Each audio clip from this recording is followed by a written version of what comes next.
हरि ओम तत्सत।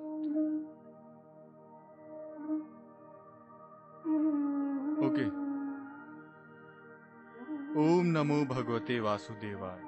श्रीमद् भागवत महापुराण षष्ठ स्कंद पहला अध्याय अजामिलोपाख्यान का प्रारंभ। राजा परीक्षित ने कहा, भगवान, आप पहले निवृत्ति मार्ग का वर्णन कर चुके हैं तथा ये बतला चुके हैं कि उसके द्वारा अर्चिरादि मार्ग से जीव क्रमशः ब्रह्मलोक में पहुंचता है और फिर ब्रह्मा के साथ मुक्त हो जाता है। मुनिवर, इसके सिवा आपने उस प्रवृत्ति मार्ग का भी भली भांति वर्णन किया है जिससे त्रिगुणमय स्वर्ग आदि लोकों की प्राप्ति होती है और प्रकृति का संबंध न छूटने के कारण जीवों को बार बार जन्म मृत्यु के चक्कर में आना पड़ता है। आपने ये भी बतलाया कि अधर्म करने से अनेक नरकों की प्राप्ति होती है और उनका विस्तार से वर्णन भी किया। आपने उस प्रथम मनवंतर का वर्णन किया जिसके अधिपति स्वयंभू मनु थे। साथ ही प्रिव्रत और उत्तानपाद के वंशों तथा चरित्रों का एवं द्वीप, वर्ष, समुद्र, पर्वत, नदी, उद्यान और विभिन्न द्वीपों के वृक्षों का भी निरूपण किया। भूमंडल की स्थिति, उसके द्वीप, वर्षादि विभाग, उनके लक्षण तथा परिमाण, नक्षत्रों की स्थिति, अतल वितल आदि भूविवर और भगवान ने इन सब की जिस प्रकार सृष्टि की उसका वर्णन भी सुनाया। महाभाग, अब मैं वो उपाय जानना चाहता हूँ जिसके अनुष्ठान से मनुष्यों को अनेकानेक भयंकर यातनाओं से पूर्ण नरकों में न जाना पड़े। आप कृपा करके उसका उपदेश कीजिए। श्री सुखदेव जी ने कहा, मनुष्य मन, वाणी और शरीर से पाप करता है। यदि वो उन पापों का इसी जन्म में प्रायश्चित न कर ले तो मरने के बाद उसे अवश्य ही उन भयंकर यातनापूर्ण नरकों में जाना पड़ता है जिनका वर्णन मैंने तुम्हें 5वें स्कंद के अंत में सुनाया है। इसलिए बड़ी सावधानी और सजगता के साथ रोग एवं मृत्यु के पहले ही शीघ्र से शीघ्र पापों की गुरुता और लघुता पर विचार करके उनका प्रायश्चित कर डालना चाहिए। जैसे मर्मज्ञ चिकित्सक रोगों का कारण और उनकी गुरुता लघुता जानकर झटपट उनकी चिकित्सा कर डालता है। राजा परीक्षित ने पूछा, भगवान, मनुष्य राजदंड, समाजदंड आदि लौकिक और शास्त्रोक्त नरक गमन आदि पारलौकिक कष्टों से ये जानकर भी कि पाप उसका शत्रु है, पाप वासनाओं से विवश होकर बार बार वैसे ही कर्मों में प्रवृत्त हो जाता है। ऐसी अवस्था में उसके पापों का प्रायश्चित कैसे संभव है? मनुष्य कभी तो प्रायश्चित आदि के द्वारा पापों से छुटकारा पा लेता है, कभी फिर उन्हें ही करने लगता है। ऐसी स्थिति में मैं समझता हूँ कि जैसे स्नान करने के बाद धूल डाल देने के कारण हाथी का स्नान व्यर्थ हो जाता है, वैसे ही मनुष्य का प्रायश्चित करना भी व्यर्थ ही है। श्री सुखदेव जी ने कहा, वस्तुतः कर्म के द्वारा ही कर्म का निर्बीज नाश नहीं होता, क्योंकि कर्म का अधिकारी अज्ञानी है। अज्ञान रहते पाप वासनाएं सर्वथा नहीं मिट सकती। इसलिए सच्चा प्रायश्चित तो तत्व ज्ञान ही है। जो पुरुष केवल सुपथ्य का ही सेवन करता है उसे रोग अपने वश में नहीं कर सकते। वैसे ही परीक्षित, जो पुरुष नियमों का पालन करता है वो धीरे धीरे पाप वासनाओं से मुक्त हो कल्याणप्रद तत्व ज्ञान प्राप्त करने में समर्थ होता है।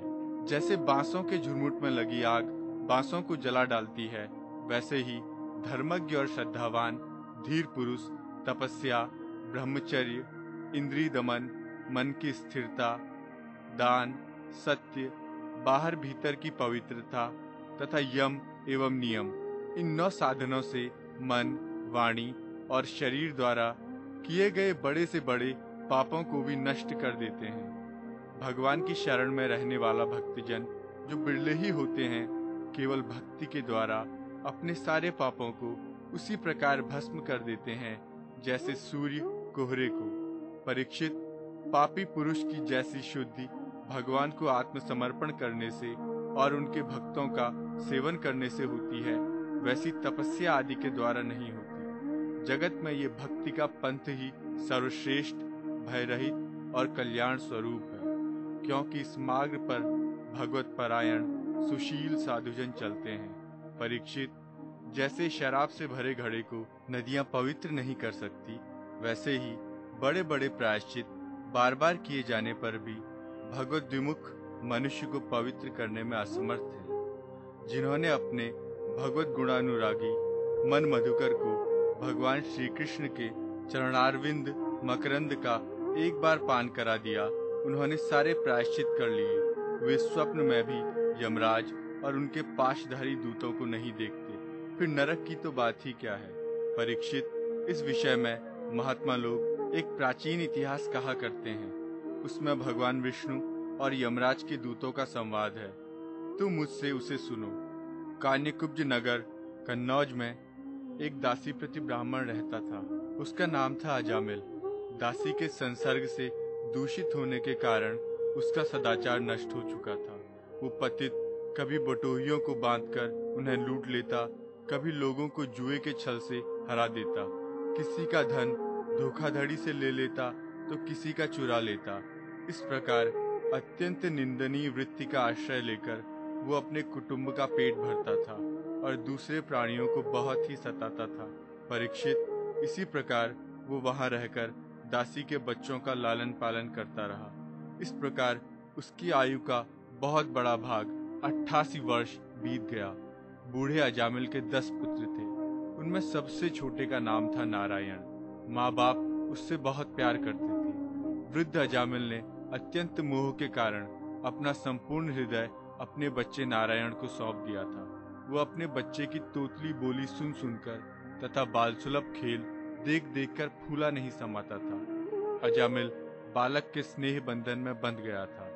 जब वो खाता था तब उसे भी खिलाता, जब पानी पीता तो उसे भी पिलाता।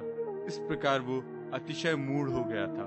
उसे इस बात का पता ही न चला कि मृत्यु मेरे सिर पर आ पहुंची है। वो मूर्ख इसी प्रकार अपना जीवन बिता रहा था कि मृत्यु का समय आ पहुंचा। अब वो अपने पुत्र बालक नारायण के संबंध में ही सोचने विचारने लगा। इतने में ही अजामिल ने देखा कि उसे ले जाने के लिए अत्यंत भयावने 3 यमदूत आए हैं। उनके हाथों में फांसी है, मुंह टेढ़े टेढ़े हैं और शरीर के रोए खड़े हुए हैं। उस समय बालक नारायण वहां से कुछ दूरी पर खेल रहा था। यमदूतों को देखकर अजामिल अत्यंत व्याकुल हो गया और उसने बहुत ऊंचे स्वर से पुकारा, नारायण। भगवान के पार्षदों ने देखा कि ये मरते समय हमारे स्वामी भगवान नारायण का नाम ले रहा है, उनके नाम का कीर्तन कर रहा है, अतः वे बड़े वेग से झटपट वहां आ पहुंचे। उस समय यमराज के दूत दासीपति अजामिल के शरीर में से उसके सूक्ष्म शरीर को खींच रहे थे। विष्णु दूतों ने उन्हें बलपूर्वक रोक दिया। उनके रोकने पर यमराज के दूतों ने उनसे कहा, अरे धर्मराज की आज्ञा का निषेध करने वाले तुम लोग हो कौन? तुम किसके दूत हो? कहां से आए हो? और इसे ले जाने से हमें क्यों रोक रहे हो? क्या तुम लोग कोई देवता, उपदेवता अथवा सिद्धश्रेष्ठ हो? हम देखते हैं कि तुम सब लोगों के नेत्र कमलदल के समान कोमलता से भरे हैं। तुम पीले पीले रेशमी वस्त्र पहने हो। तुम्हारे सिर पर मुकुट, कानों में कुंडल और गलों में कमल के हार लहरा रहे हैं। सबकी नई अवस्था है। सुंदर सुंदर 4 भुजाएं हैं। सभी के कर कमलों में धनुष, तरकस, तलवार, गदा, शंख, चक्र, कमल आदि सुशोभित हैं। तुम लोगों की अंग कांति से दिशाओं का अंधकार और प्राकृत प्रकाश भी दूर हो रहा है। हम धर्मराज के सेवक हैं, हमें तुम लोग क्यों रोक रहे हो? श्री सुखदेव जी कहते हैं, परीक्षित, जब यमदूतों ने इस प्रकार कहा तब भगवान नारायण के आज्ञाकारी पार्षदों ने हंसकर मेघ के समान गंभीर वाणी से उनके प्रति यों कहा। भगवान के पार्षदों ने कहा, यमदूतों, यदि तुम लोग सचमुच धर्मराज के आज्ञाकारी हो तो हमें धर्म का लक्षण और धर्म का तत्व सुनाओ। दंड किस प्रकार दिया जाता है? दंड का पात्र कौन है? मनुष्यों में सभी पापाचारी दंडनीय हैं अथवा उनमें से कुछ ही? यमदूतों ने कहा, वेदों ने जिन कर्मों का विधान किया है वे धर्म है और जिनका निषेध किया है वे अधर्म है। वेद स्वयं भगवान के स्वरूप हैं। वे उनके स्वाभाविक श्वास प्रश्वास एवं स्वयं प्रकाश ज्ञान है, ऐसा हमने सुना है।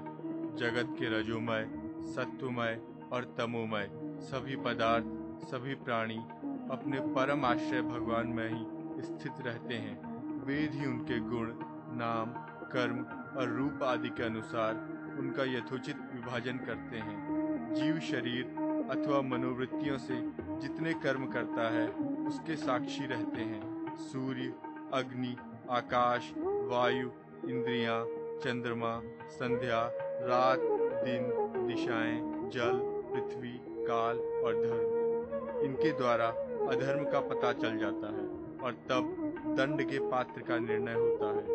पाप कर्म करने वाले सभी मनुष्य अपने अपने कर्मों के अनुसार दंडनीय होते हैं। निष्पाप पुरुषों जो प्राणी कर्म करते हैं उनका गुणों से संबंध रहता ही है, इसीलिए सभी से कुछ पाप और कुछ पुण्य होते ही हैं और देहवान होकर कोई भी पुरुष कर्म किए बिना रह ही नहीं सकता। इस लोक में जो मनुष्य जिस प्रकार का और जितना अधर्म या धर्म करता है वो परलोक में उसका उतना ही और वैसा ही फल भोगता है। देव शिरोमणियों, सत्व, रज और तम, इन तीन गुणों के भेद के कारण इस लोक में भी तीन प्रकार के प्राणी दिख पड़ते हैं। पुण्यात्मा, पापात्मा और पुण्य पाप दोनों से युक्त अथवा सुखी, दुखी और सुख दुख दोनों से युक्त। वैसे ही परलोक में भी उनकी त्रिविधता का अनुमान किया जाता है। वर्तमान समय ही भूत और भविष्य का अनुमान करा देता है, वैसे ही वर्तमान जन्म के पाप पुण्य भी भूत और भविष्य जन्मों के पाप पुण्य का अनुमान करा देते हैं। हमारे स्वामी अजन्मा भगवान सर्वज्ञ यमराज सबके अंतःकरणों में ही विराजमान हैं, इसीलिए वे अपने मन से ही सबके पूर्व रूपों को देख लेते हैं। वे साथ ही उनके भावी स्वरूप का भी विचार कर लेते हैं। जैसे सोया हुआ अज्ञानी पुरुष स्वप्न के समय प्रतीत हो रहे कल्पित शरीर को ही अपना वास्तविक शरीर समझता है, सोए हुए अथवा जागने वाले शरीर को भूल जाता है, वैसे ही जीव भी अपने पूर्व जन्मों की याद भूल जाता है और वर्तमान शरीर के सिवा पहले और पिछले शरीरों के संबंध में कुछ भी नहीं जानता। सिद्ध पुरुषों, जीव इस शरीर में 5 कर्मेंद्रियों से लेना देना, चलना फिरना आदि काम करता है। 5 ज्ञानेंद्रियों से रूप रस आदि 5 विषयों का अनुभव करता है और 16वें मन के साथ 17वां वो स्वयं मिलकर अकेले ही मन, ज्ञानेंद्रिय और कर्मेंद्रिय इन तीनों के विषयों को भोगता है। जीव का ये 16 कला और सत्वादि 3 गुणों वाला लिंग शरीर अनादि है।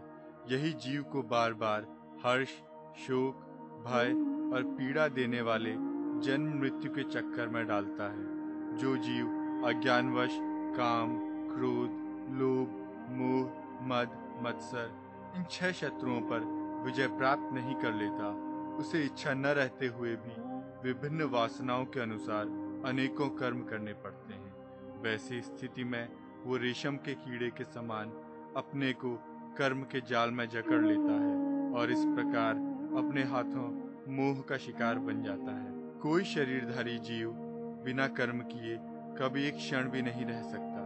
प्रत्येक प्राणी के स्वाभाविक गुण बलपूर्वक विवश करके उससे कर्म कराते हैं।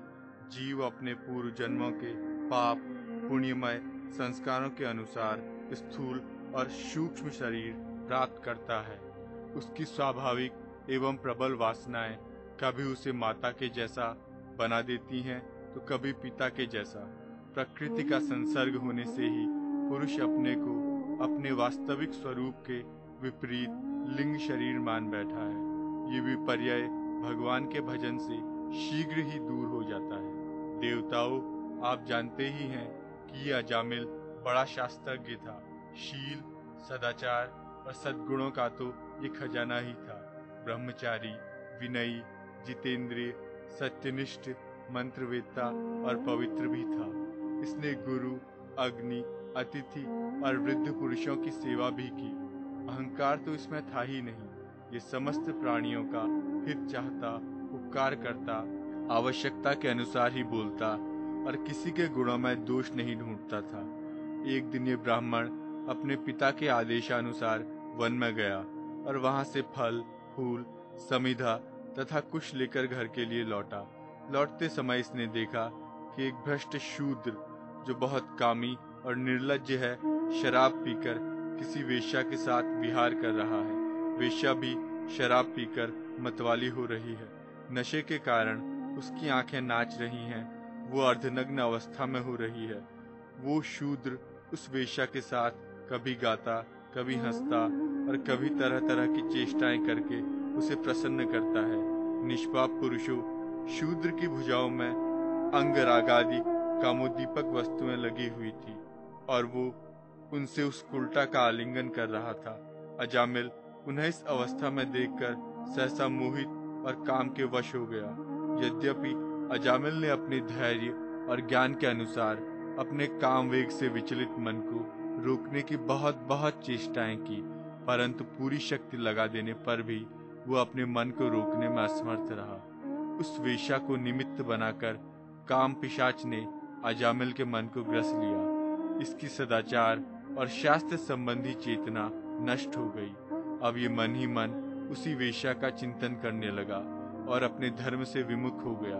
अजामिल सुंदर सुंदर वस्त्र, आभूषण आदि वस्तुएं जिनसे वो प्रसन्न होती ले आता। यहाँ तक कि इसने अपने पिता की सारी संपत्ति देकर भी उसी कुल्टा को रिझाया। ये ब्राह्मण उसी प्रकार की चेष्टा करता जिससे वो वेश्या प्रसन्न हो। उस स्वच्छंद चारिणी कुल्टा की तिरछी चितवन ने इसके मन को ऐसा लुभा लिया कि इसने अपनी कुलीन नवयुवती और विवाहिता पत्नी तक का परित्याग कर दिया। इसके पाप की भी भला कोई सीमा है? ये कुबुद्धि न्याय से अन्याय से जैसे भी जहाँ कहीं भी धन मिलता वहीं से उठा लाता। उस वेश्या के बड़े कुटुंब का पालन करने में ये व्यस्त रहता। उस पापी ने शास्त्राज्ञा का उल्लंघन करके स्वच्छंद आचरण किया है। ये सत्पुरुषों के द्वारा निंदित है। इसने बहुत दिनों तक वेश्या के मल समान अपवित्र अन्न से अपना जीवन व्यतीत किया है। इसका सारा जीवन ही पापमय है। इसने अब तक अपने पापों का कोई प्रायश्चित भी नहीं किया है। इसलिए अब हम इस पापी को दंडपाणि भगवान यमराज के पास ले जाएंगे। वहां ये अपने पापों का दंड भोग कर शुद्ध हो जाएगा।